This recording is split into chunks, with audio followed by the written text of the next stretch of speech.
3 choses qui tuent ta richesse et te maintiennent dans la pauvreté.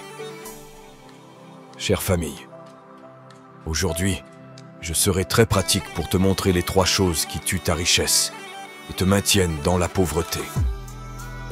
Écoute attentivement, car ce que je vais te dire pourrait transformer radicalement ta vie. Combien de fois as-tu dit « je le ferai demain » pour finalement ne jamais le faire? C'est l'art de reporter à plus tard ce que tu pourrais et devrais faire maintenant. Voici la première chose qui détruit ta richesse. La procrastination. La procrastination n'est pas seulement un retard, c'est une résistance interne à accomplir ce qui est nécessaire. Elle se nourrit de tes peurs et de tes incertitudes. Il y a certainement beaucoup d'exemples courants. Reporter la préparation d'un examen jusqu'à la veille pour la cramer toute la nuit. Attendre le dernier moment pour payer les factures, entraînant des pénalités. Éviter de prendre des rendez-vous médicaux nécessaires, aggravant potentiellement des problèmes de santé. Chaque acte de procrastination accumule non seulement les tâches, mais aussi le stress et la culpabilité, te rendant moins efficace et plus anxieux. Veux-tu quelques conseils pratiques pour combattre la procrastination? Commence par diviser tes tâches en petits objectifs réalisables. Un grand projet devient moins intimidant quand il est découpé en étapes gérables. Chaque matin, écris les 3 tâches les plus importantes que tu dois accomplir obligatoirement. Priorise ces tâches avant tout le reste. Organise ton espace de travail pour minimiser les distractions. Un environnement ordonné favorise un esprit ordonné. Chère famille, la procrastination n'est pas une fatalité. C'est un comportement que tu peux changer avec de la volonté et des stratégies efficaces. Ne laisse pas demain devenir jamais. Travaille aujourd'hui. Commence petit, mais commence maintenant. Tu seras surpris de voir à quelle vitesse les petits pas peuvent te mener loin et t'enrichir. Te sens-tu parfois paralysé à l'idée de prendre des risques, craignant l'échec? La deuxième chose qui tue ta richesse, c'est la peur de l'échec. Cette peur, bien que naturelle, peut devenir un mur entre toi et tes aspirations les plus chères. La peur de l'échec s'enracine dans le désir d'éviter la douleur et la honte associées à l'échec. C'est une émotion humaine fondamentale, mais elle ne doit pas te contrôler. Tu te retiens de saisir des opportunités, évitant les risques qui pourraient conduire à un grand succès. Tu te prépares inconsciemment à l'échec, croyant ne pas mériter de réussir. C'est ça l'autosabotage, mon ami. À la première difficulté, tu es prêt à renoncer, certain de ne pas pouvoir réussir. Tu tombes dans le découragement rapide. Voici quelques témoignages inspirants de personnages bibliques et stratégiques pour la surmonter. Moïse se sentait incompétent et craignait de parler au pharaon en raison de son bégaiement. Pourtant, avec la force que Dieu lui donna, il conduisit les Israélites hors d'Égypte. Avant de devenir roi, David était un simple berger. Malgré son jeune âge et son inexpérience, il affronta Goliath, surmontant sa peur par sa foi en Dieu. L'apôtre Pierre a d'abord échoué lorsqu'il a tenté de marcher sur l'eau et a commencé à couler par peur. Cependant, il a appris de cette expérience et sa foi fut renforcée. Voici maintenant les stratégies pratiques. Reformule l'échec. Vois l'échec comme une opportunité d'apprentissage offerte par Dieu. Chaque échec est un pas de plus vers la sagesse. Fixe des objectifs réalistes. Définis des petits objectifs réalisables, guidés par la prière et la méditation sur les Écritures. Cultive la résilience.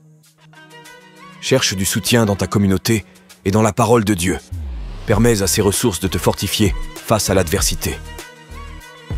Pratique la méditation pour calmer ton esprit. Visualise-toi en train de réussir avec l'aide de Dieu.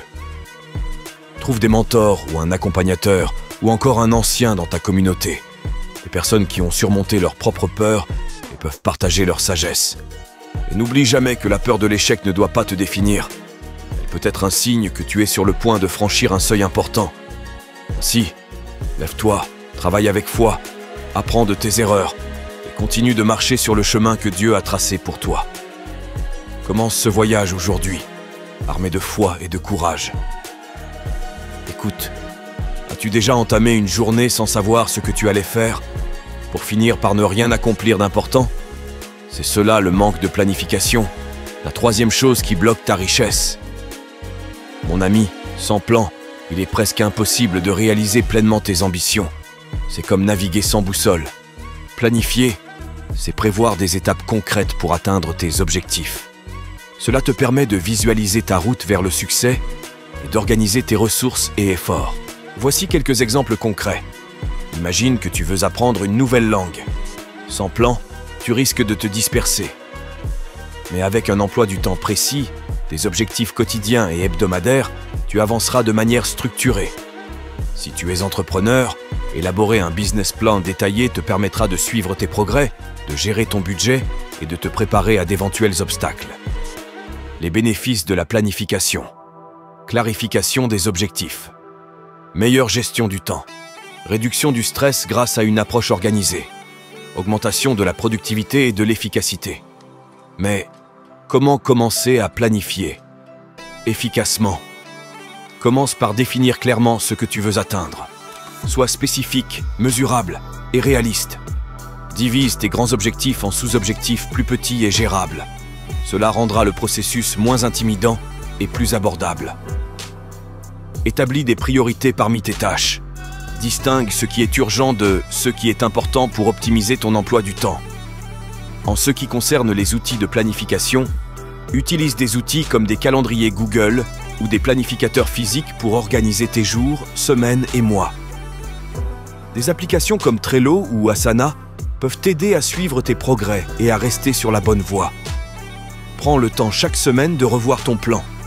Ajuste-le si nécessaire pour rester aligné avec tes objectifs et réalités changeantes. Tu dois savoir que planifier n'est pas simplement une tâche administrative, c'est une stratégie pour maximiser ton potentiel et atteindre tes buts. N'attends pas le moment parfait pour commencer à planifier. Le meilleur moment pour commencer, c'est maintenant. Avec un bon plan, tu peux transformer tes rêves en réalité. Tu as maintenant les outils pour transformer ta vie. Ne laisse plus la procrastination, la peur de l'échec ou le manque de planification te détourner de tes objectifs. Combats la procrastination en découpant tes tâches et en commençant dès aujourd'hui, même par le plus petit pas. Affronte la peur de l'échec en te rappelant que chaque échec est une leçon et une opportunité de croissance.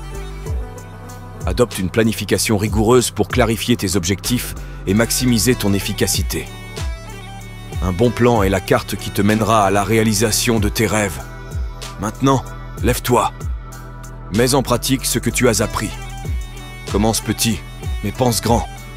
Et n'oublie pas, chaque jour est une nouvelle opportunité de progresser vers la vie que tu désires. Chère famille, écoute, si tu as vraiment trouvé de la valeur dans ce message, je t'invite à t'abonner à notre chaîne. Partage cette vidéo pour aider d'autres personnes à surmonter ces obstacles. Que le Seigneur te guide et te fortifie dans ce voyage. Que sa sagesse t'éclaire et que sa patience te soutienne dans chaque étape difficile. Avec lui à tes côtés, rien n'est impossible. Tu vas réussir.